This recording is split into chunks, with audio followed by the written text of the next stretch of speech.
아무거나 연구소 오늘의 주제는 동물권인데요. 일단 반려동물에 대해 먼저 이야기해보고자 모였습니다. 지금부터 반려동물에 대한 다양한 이슈와 사건에 대해서 이야기해보려고 해요. 먼저 애견 공장과 펫샵에 관한 이슈가 있는데요. 사례를 연장이 공유해 주실 수 있을까요? 네, 우선 가장 먼저 하고 싶은 얘기는 사지 마세요.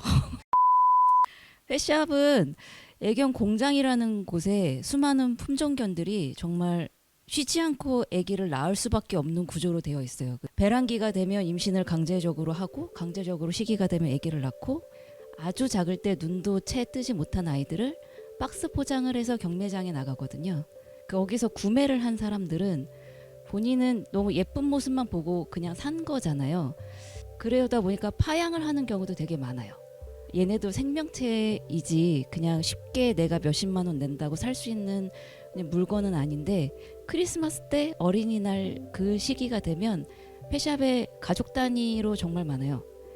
그러다 보니까 펫샵도 계속 활성화가 되고 그리고 그 펫샵에서 물건이 계속 팔리다 보니까 애견 공장이 점점 어디 숨어서 아주 많아요.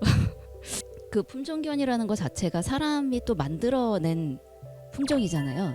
우리 사람이 봤을 때 가장 예쁜 모양으로 만든 거이고 그 품종견을 유지하기 위해서는 계속 근친교배를 할 수밖에 없는 상황이고 그래서 이게 계속 악순환인 것 같아요. 그러다 보니까 파양률도 높고 우리나라가 거의 50%에 달하는 파양률이거든요.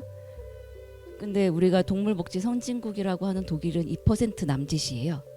그래서 그 비교만 봐도 우리가 지금 좀 잘못하고 있는 게 아닐까라는 생각이 또 들고 사지 않는 거는 이제 납득을 하겠는데 그럼 이미 공장에서 나온 그 아이들도 있잖아요. 그 친구들에 대한 대책이나 뭐 이런 게 뭐 제도적으로 마련되어 있는 게 있는지? 제가 알기에는 그걸 제도화 시켜놓은 건 우리나라는 동물 복지에 관련된 건 없고요. 그냥 그렇게 되면 동물 단체들이 가서 구조를 하고 그거를 다시 입양을 보내는 뭐 그런 형태가 지금이 갖고 있는 최선이었던 것 같고 어떤 법적인 제도는 아직은 없습니다. 네, 동물학대 이슈도 빼놓을 수 없죠. 동물학대 사례와 그에 대한 자기 생각들을 조금 나눠봤으면 좋겠습니다.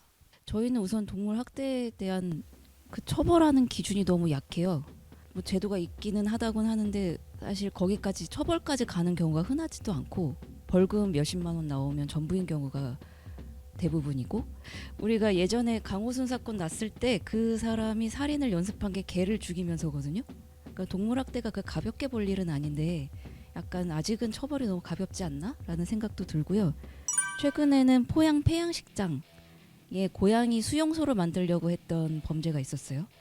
뭐 누군가가 이제 제보를 해서 청원도 올리고 했었는데 네, 물론 최근에 구속은 됐는데 이렇게 구속까지 가는 사례가 우리나라는 최근 10년 동안 한 4건 정도밖에 안 된다고 해요.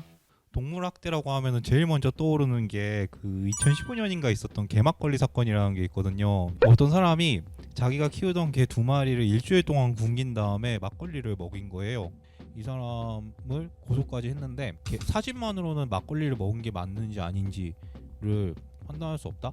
이런 이유로 이제 무혐의로 그 사람 아무런 처벌을 받지 않았습니다. 근데 저는 요걸 봤을 때 사실 그때는 법이나 제도 같은 건 생각도 못 하고 그 고양이나 개가 술 먹으면 안 되나? 좀 이런 생각을 하기 시작했어요. 그래갖고 그때 그러니까 개가 뭐 양파랑 초콜릿 먹으면 안 된다 요 정도만 알고 있었을 때 이제 그때 처음으로 이제 그 독푸드랑 캣푸드가 어떤 차이가 있고 고양이가 술을 먹으면 왜 안 되는지 막 이런 것들을 막 알기 시작했던 것 같아요.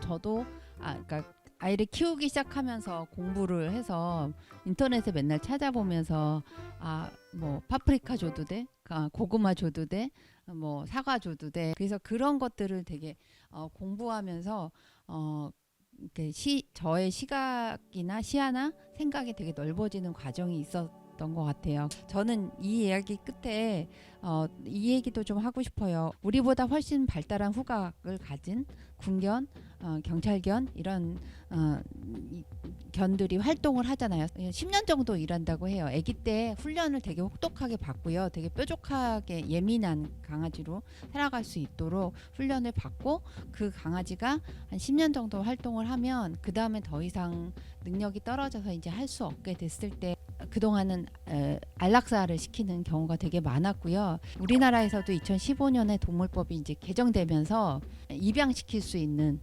제도가 만들어지긴 했대요. 그런데 대형견이고 또 그동안 그런 능력을 갖기 위해서 굉장히 날카롭고 예민하게 이제 하고 공격적으로 훈련을 받다 보니까 일반 가정에 입양되긴 굉장히 어려운 거죠. 그리고 앞으로 올 질병이나 이런 것들이 더 많이 이제 남아 있는 건 노견이 되는 순서밖에 안 남다 보니까 입양이 어려워서 입양 가는 친구들은 거의 적고요. 그래서 저는 좀 법이 좀 바뀌면 좋겠다.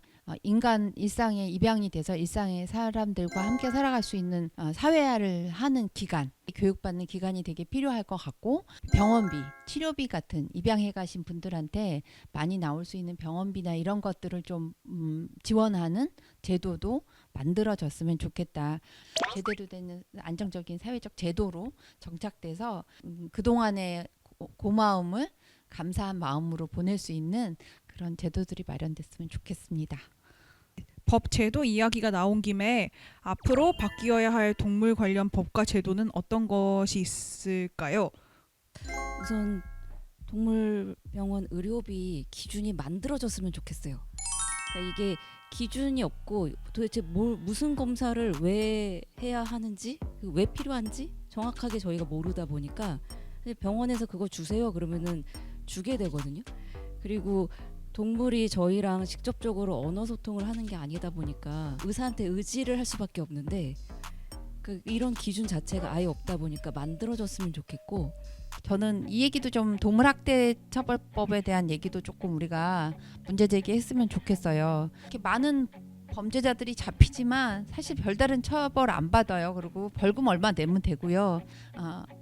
정말 동물 학대하는 사람들에 대한 처벌은 생명에 대한 학대로 생각하고 강력하게 처벌하는 법이 좀 더 만들어져야 되지 않을까라고 생각합니다. 해외의 동물 관련 법과 제도에 대해서 아시는 분이 계실까요? 독일은 헌법으로 보호를 하고 있고요. 그다음에 국가는 미래 세대의 관점에서 생명의 자연적 기반과 동물을 보호할 책임을 가진다라는 내용으로 지금은 법으로 보호를 하고 있거든요. 그리고 자격증 제도가 1차 필기 그다음에 어떤 상황 대처 능력을 보는 이런 것까지, 그러다 보니까 파양률도 당연히 낮게 되고요.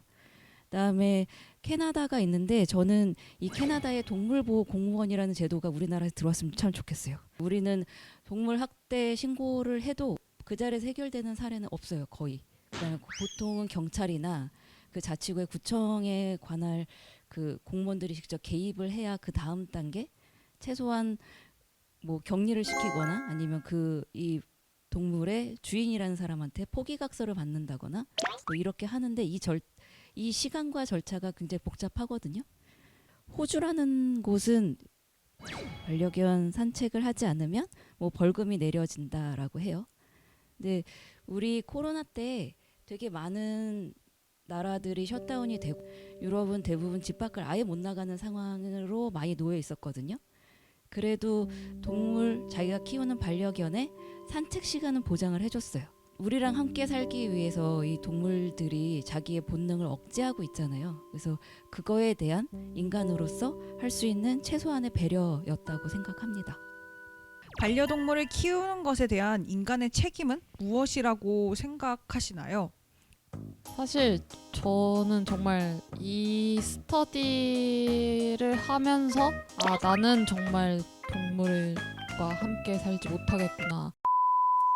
정말 해야 될 것도 많고 진짜 아이를 키우는 것보다도 더 책임을 가지고 살아야 된다는 거를 많이 느꼈고, 전 막연히 키우고 싶다 이런 생각 정말 많이 했는데 이 반려동물 이야기도 동물도 그렇고 다른 동물권에 대한 이야기들을 조금씩 이렇게 접하다 보니 내가 정말 사고하고 있는 게 인간 중심에서 벗어나지 못하고 있고 그걸 알면서도 벗어나는 게 쉽지 않다는 거를 느꼈습니다. 그냥 저는 그냥 인간적으로 생각했을 때 너무하지 않나 싶은 행동은 안 했으면 좋겠다라는 거고, 그리고 우리가 어떠한 생명을 데려와서 우리 집에서 이제 키운다, 같이 산다라고 했을 땐 이 아이가 마지막 가는 날까지 내가 책임을 진다라는 각오를 했으면 좋겠어요. 아니 되게 본의 아니게 동물이랑 같이 사는 거 엄청 즐거운 일인데 막상 동물이랑 같이 안 사는 사람들이랑 얘기를 하다 보면은 자꾸 겁주는 식으로만 이야기가 흘러가게 되거든요. 근데 정말 좋은 일이에요. 근데 막 되게 일상적인 거를 얘가 되게 많이 바꿔요. 뭐 밤늦게 들어가는 거를 최대한 자제하게 되는 거, 그러니까 나가서 아무리 재밌어도 절대로 외박하지 않는 거, 집 구조 같은 거 만들 때도 얘 위주로 조금 생각해야 되는 거, 같이 산다는 거는 그러니까 내 삶에 동물이 하나가 추가되는 게 아니라 얘랑 관계가 만들어서 삶을 아예 통째로 다시 설계하는 그거를 받아들이는 게 반려동물에 대한 책임이 아닐까 그런 생각이 들었습니다. 인간의 책임은 뭘까라는 이 질문에서 다른 동물들과 함께 사는 것에 대한 고민을 하게 돼서 그 다음에 더 많이 봤던 것 같아요. 아, 소는 돼지는 몇 년까지 사는데 얘는 왜 이렇게 빨리빨리 도축돼서 오지? 라는 고민 이런 것까지 하는 과정들이 이제 생기는데 그런 것들이 아마 우리가 함께 산다는 반려동물을 키운다는 그것의 인간의 책임이 아닐까라고 생각했어요. 지금까지 아무거나 연구소 동물권 편 반려동물에 대한 이야기 해봤습니다. 동물권 그리고 반려동물에 관한 이야기는 그 범위가 진짜 넓고 관점도 되게 다양하고 정말 급진적일 수도 있고 정말 우리 지금 사는 것에서 한 발짝만 더 나간 논의가 될 수도 있고 되게 다양하기 때문에 저희가 얘기할 수 있는 범위 내에서 개인적인 경험이나 생각을 통해서 최소한으로 이야기를 나눠 보았고요. 이야기를 통해서 여러분들의 반려동물에 대한 생각이 한 번 더 해보게 되셨다면 좋아요와 구독, 알림 설정까지 부탁드립니다. 지금까지 아무거나 연구소였습니다. 안녕. 그런 기쁨이 있어요. 이렇게 그 언어 체계가 완전히 다르잖아요. 얘랑 뭔가 소통이 된다고 느꼈을 때 그 쾌감이 어마어마. 그게 거의 초능력을 얻은 것 같은 그런 기분.